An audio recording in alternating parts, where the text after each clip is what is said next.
Well, well, well. The conspiracy theorists are right again. Wow. Do you guys remember this discussion? I just wanted to cut right to this. No fluff. We're just going to get straight to this because we got breaking news today.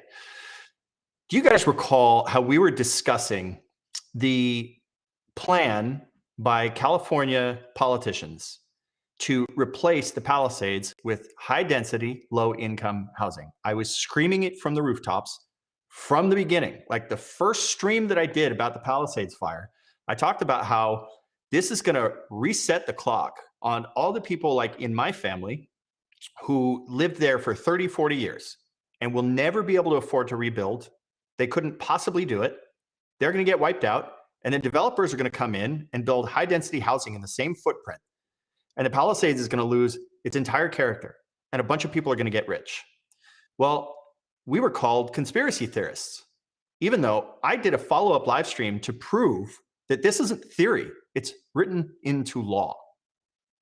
We have huge developments on this. But first, I want to just take us back to this clip from one of my live streams on this very topic, just so we can get everybody caught up on exactly what I was warning about and what has come to transpire.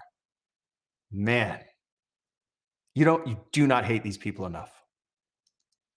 This Palisades rebuilding bill that Spencer Pratt has been calling attention to, and he got it crushed, they are subjugating the entire bill to this. The planning and zoning law requires certain mandatory elements, including a housing element. The existing law requires the housing element to identify the existing projected housing needs of all economic segments of the community. That means homeless drug addicts.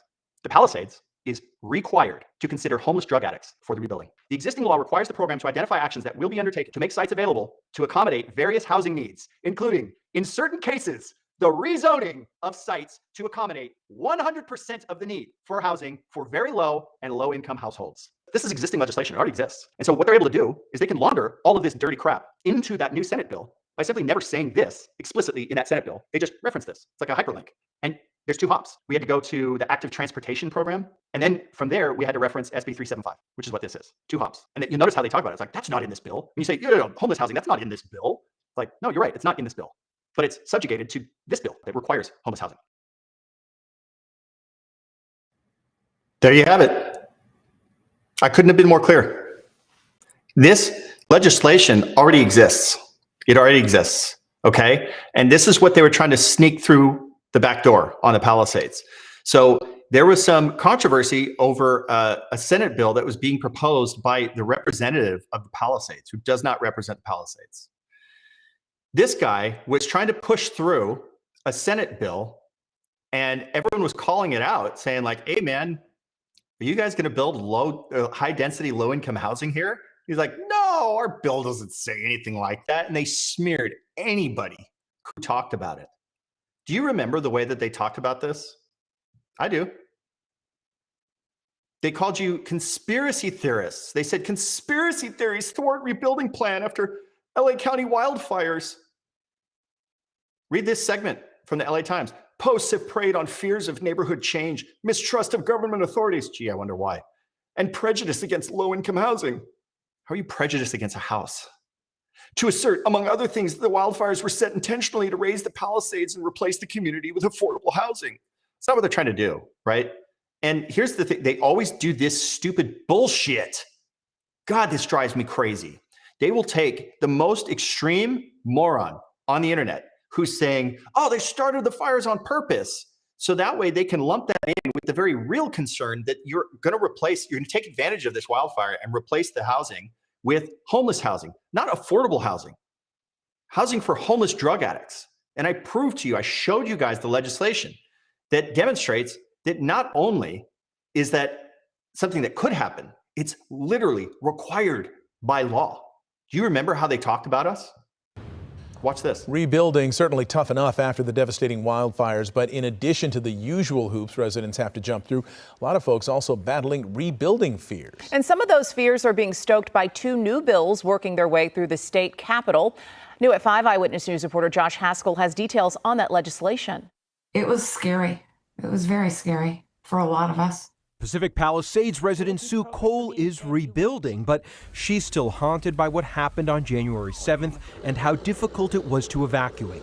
So it's not surprising that when it comes to rebuilding, residents don't want to increase the amount of people who live in the Palisades. The idea of increased density in our town is a big problem pretty much for everybody. Nobody wants to go through that once in their lifetime, let alone twice. That trauma has seeped into two bills making their way through the state legislature in Sacramento. One of the bills, SB 549, had to be paused after misinformation was spread on AI platforms. Reality TV star and Palisades resident Spencer Pratt posted this on TikTok. I don't even think this is political. This is just like a common sense post. SB 549 was... Look at the smug look on this guy's face. Now, I understand I'm a filmmaker, so I kind of gravitate towards visuals, but a picture says 1,000 words. You can tell how he's going to speak to you like a peasant just by the way that he's looking at you.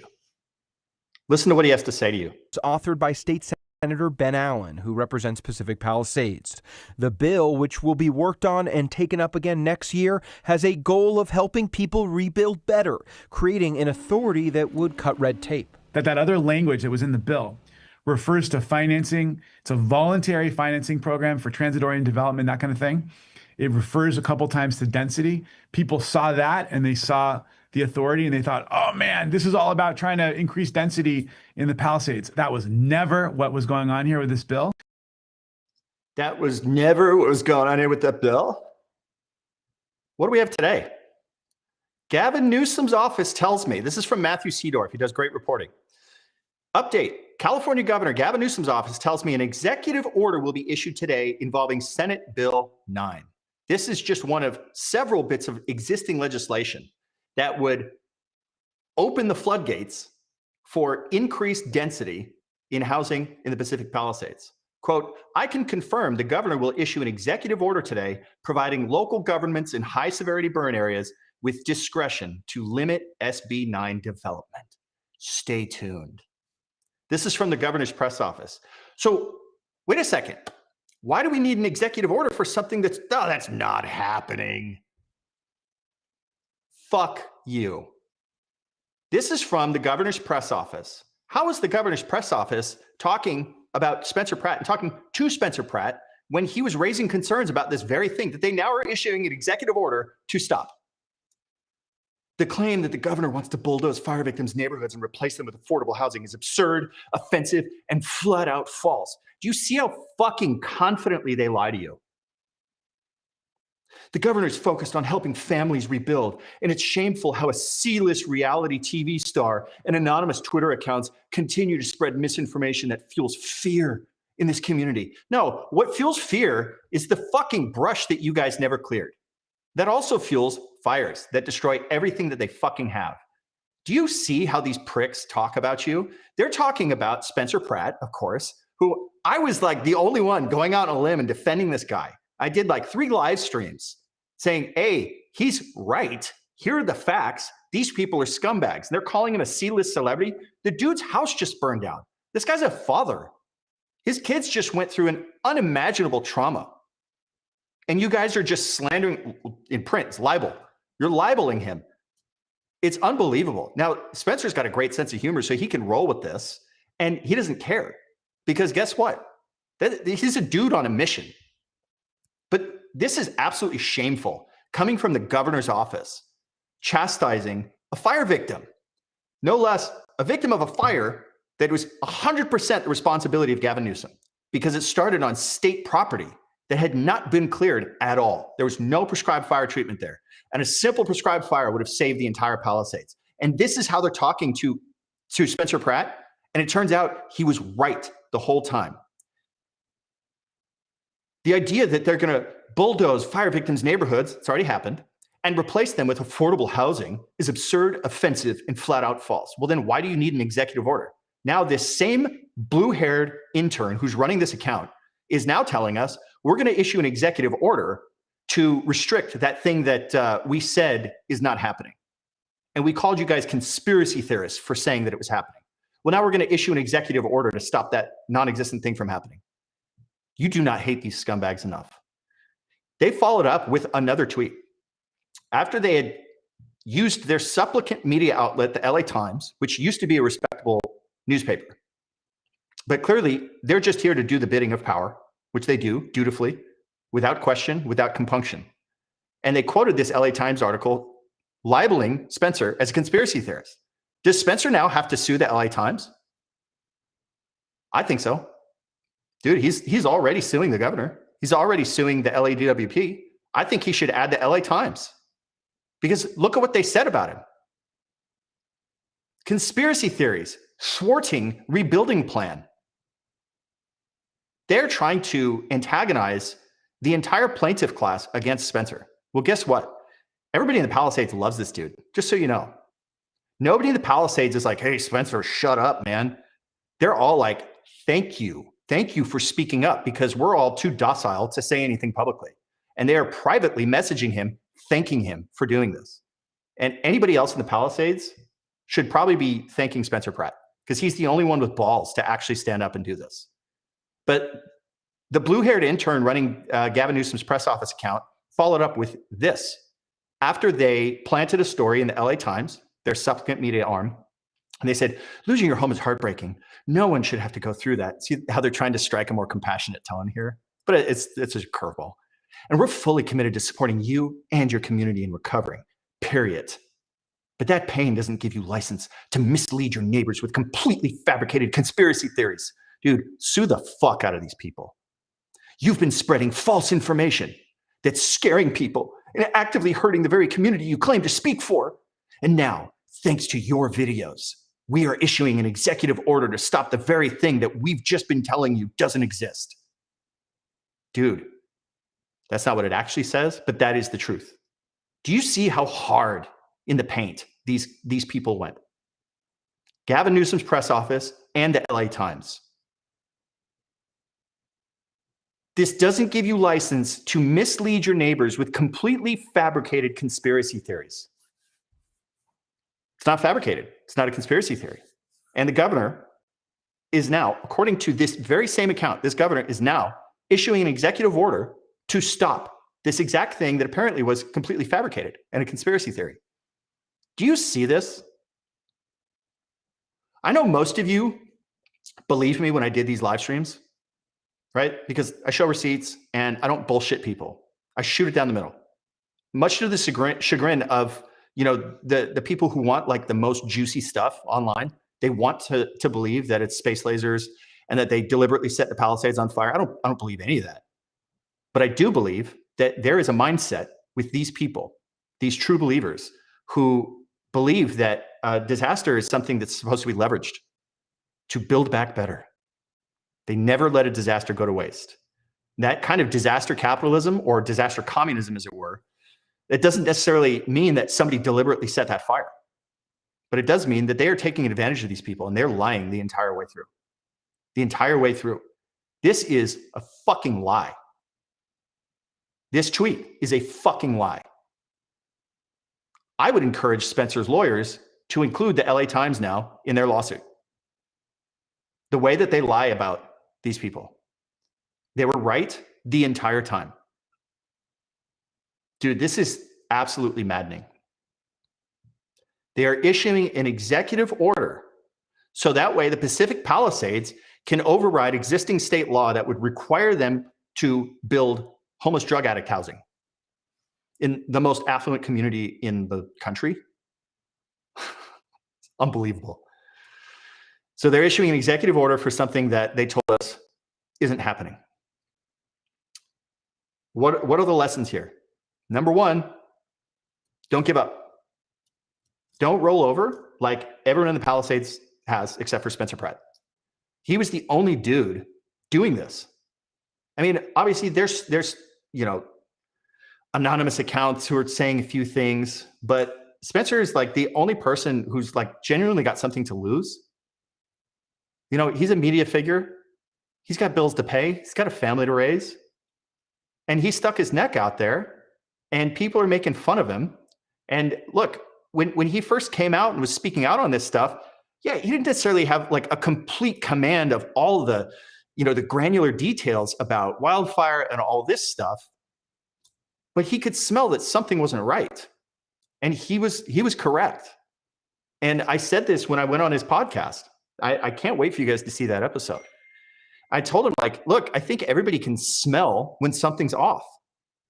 And you may not necessarily need to know exactly what it is, the same way that you don't need to be a 5-star chef to know what a bad souffle tastes like. You don't need to know how to make a good one to know what a bad one tastes like. You can still smell it. And that's the case with all of this. The way that they treated him, even if he were wrong, this kind of behavior out of the governor's press office is so unacceptable. Just trashing him, calling him a C-list reality TV star. Dude's got a multi-million-dollar home in the Pacific Palisades. Like, dude, I would love to be a C-list. Like, if that's what the C-list is, fucking sign me up.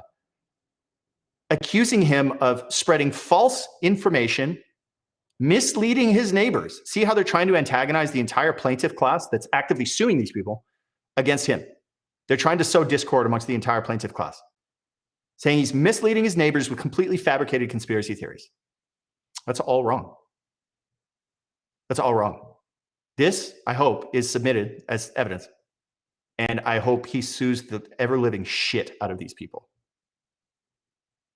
Dude, unbelievable. Well, here's the other lesson. Don't shut up. Don't let these idiots bully you. Do not let the LA Times bully you with this stupid crap. They're not good actors. And right now we see that Gavin Newsom is going to issue an executive order to restrict something that they told you was not happening.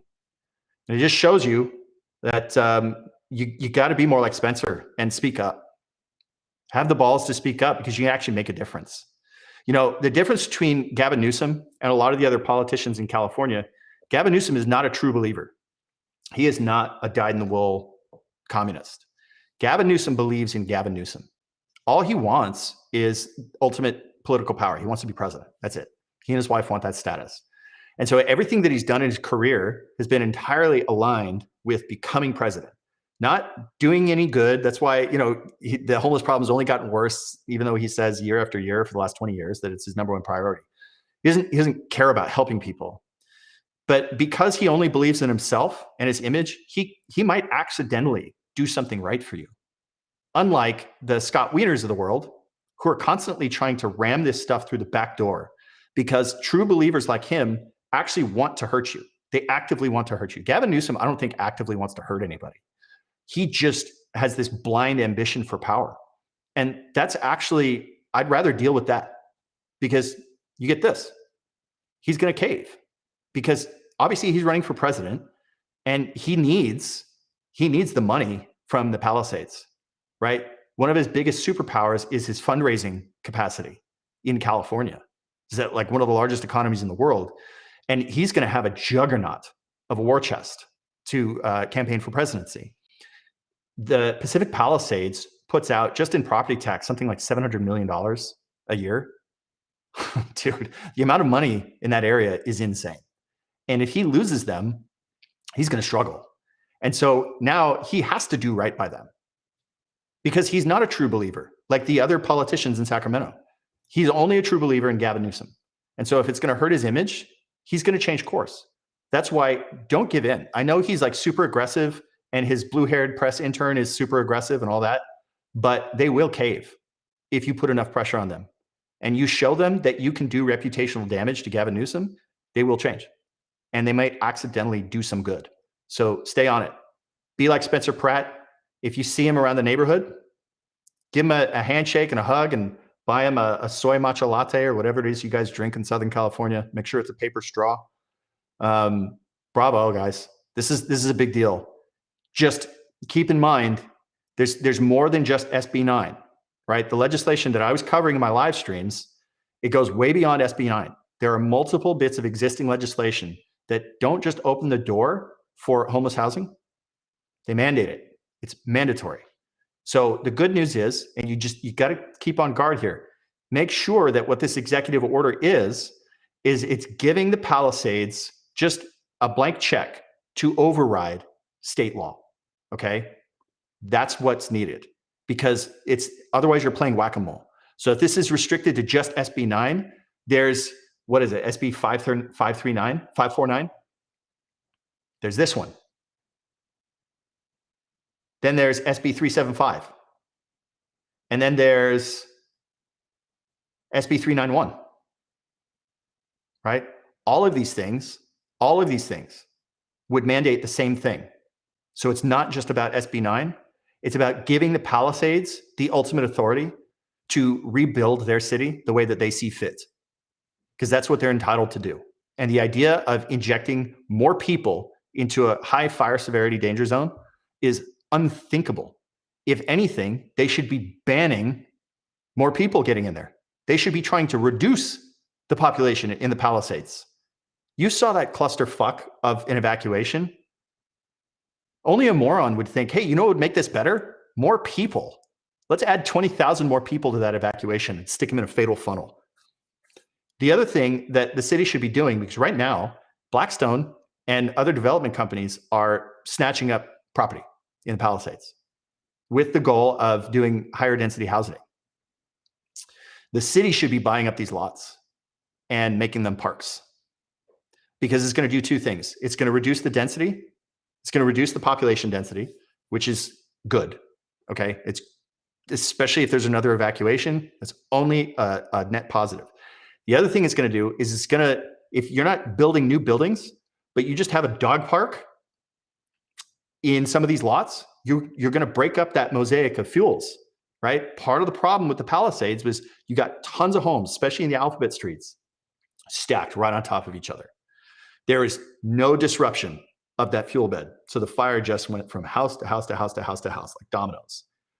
If the city were to buy up some of these lots and just turn them into parks, then maybe your next door neighbor is an empty lot with manicured grass, and it's never going to burn. And that might be something that stops the fire there instead of it steamrolling through the rest of the neighborhood. So instead of allowing these lots to be snatched up by developers, I think somebody should really consider, and maybe it's residents, that they band together and create a fund that snatches up some of this property and just preserves it. We talked about this in our live stream earlier about how this happened in Cambria, California, where some very wealthy people banded together and bought up the bluffs along the shoreline. It's prime real estate, but now it is a nature preserve and nobody can build on it. And yeah, look, I would love to have property there, but it's better that it's available for everybody. And it's a nice public space and it's not wildfire fuel. So bravo, guys. All of Spencer's nagging and doing it very publicly and having the balls to stick his neck out there. That's the reason why this is happening. And he didn't back down when Gavin Newsom's blue-haired intern was attacking him with just the most egregious stuff that we now know is a complete lie. So this is a good day. I like it. We're making progress. Ramming speed.